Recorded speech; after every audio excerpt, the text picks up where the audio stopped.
Petrol diesel की महंगाई से राहत पाने के लिए जिन लोगों ने अपनी गाड़ियों को सीएनजी पर शिफ्ट किया था, अब उनके लिए भी बुरी खबर। दिल्ली के बाद अब मुंबई में भी सीएनजी और पीएनजी के दाम बढ़ा दिए गए।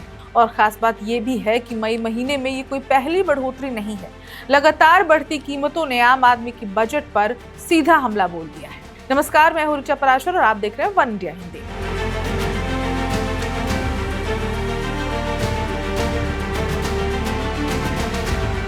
मुंबई और आसपास के इलाकों में रहने वाले लाखों लोगों को अब महंगाई का एक और झटका लगा है। महानगर गैस लिमिटेड यानी कि एमजीएल ने सीएनजी की कीमतों में 2 रुपए प्रति किलोग्राम और पीएनजी की कीमतों में 50 पैसे प्रति एससीएम की बढ़ोतरी कर दी है।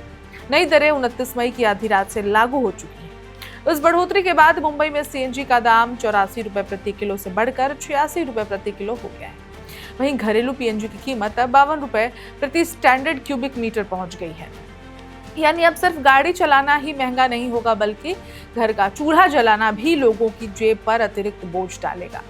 अगर आप मुंबई, ठाणे, नवी मुंबई में रहते हैं तो ये बढ़ोतरी सीधे आपकी मासिक खर्च को प्रभावित करेगी। सबसे ज्यादा असर उन लोगों पर पड़ेगा जो रोजाना सीएनजी से चलने वाली टैक्सी, ऑटो या फिर निजी वाहनों का इस्तेमाल करते हैं। परिवहन लागत बढ़ने का मतलब होता है कि आने वाले दिनों में किराए भी बढ़ेंगे। दरअसल टैक्सी यूनियनों में पहले ही संकेत दिए हैं कि अगर सीएनजी लगातार महंगी होती रही तो किराए में बढ़ोतरी की मांग की जाएगी। कुछ यूनियनों ने तो प्रति किलोमीटर 2 रुपए तक का किराया बढ़ाने की बात भी कही है। यानी असर सिर्फ वाहन मालिकों तक सीमित नहीं रहेगा, बल्कि आम यात्रियों को भी इसकी कीमत चुकानी पड़ सकती है। और दिलचस्प बात यह भी है कि मुंबई में पिछले सिर्फ 15 दिनों के भीतर सीएनजी तीसरी बार महंगी हुई है। 13 और 14 मई की रात को भी सीएनजी के दाम 82 रुपए से बढ़कर 84 रुपए किए गए थे और अब एक बार फिर 2 रुपए की बढ़ोतरी कर दी गई है। कंपनियों का कहना है कि एलएनजी यानी कि लिक्विफाइड नेचुरल गैस के आयात पर लागत बढ़ गई है। अंतर्राष्ट्रीय बाजार में गैस की कीमतें ऊपर जाने से कंपनियों पर दबाव बढ़ रहा है, जिसके चलते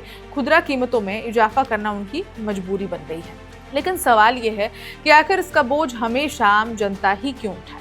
दिल्ली की बात करें तो वहां भी हालात अलग नहीं है। इंद्रप्रस्थ गैस लिमिटेड यानी कि आईजीएल ने मई महीने में 4 बार सीएनजी के दाम बढ़ाए हैं। 15 मई को 2 रुपए, फिर 18 मई को और फिर 23 मई को 1-1 रुपए और उसके बाद 26 मई को भी 2 रुपए की बढ़ोतरी की गई। यानी दिल्ली में सिर्फ 12 दिनों के भीतर सीएनजी 6 रुपए प्रति किलो महंगी हो चुकी है। मुंबई में भी मई के दौरान कुल मिलाकर सीएनजी की कीमतों में 6 रुपए तक की बढ़ोतरी की जा चुकी है। ऐसे में बड़ा सवाल यही है कि क्या आने वाले दिनों में गैस की कीमतें और बढ़ेंगी, क्या टैक्सी और ऑटो किराए में बढ़ोतरी हो जाएगी और सबसे अहम, क्या महंगाई से राहत की उम्मीद कर रहे लोगों को अब सीएनजी और पीएनजी पर भी ज्यादा खर्च करना पड़ेगा। फिलहाल इतना तो तय है कि ईंधन की इस बढ़ती कीमत ने आम आदमी के बजट की चिंता एक बार फिर से बढ़ा दी है और ये कब खत्म होने वाली है इस पर कोई अपडेट भी नहीं है। इस खबर में इतना ही, लेकिन आपके शहर से ये वीडियो देख रहे हैं और आपके शहर में सीएनजी, पीएनजी और बाकी पेट्रोल डीजल इसकी क्या प्राइस चल रही है, कमेंट बॉक्स में जरूर बताइए और देखते रहिए वन इंडिया हिंदी।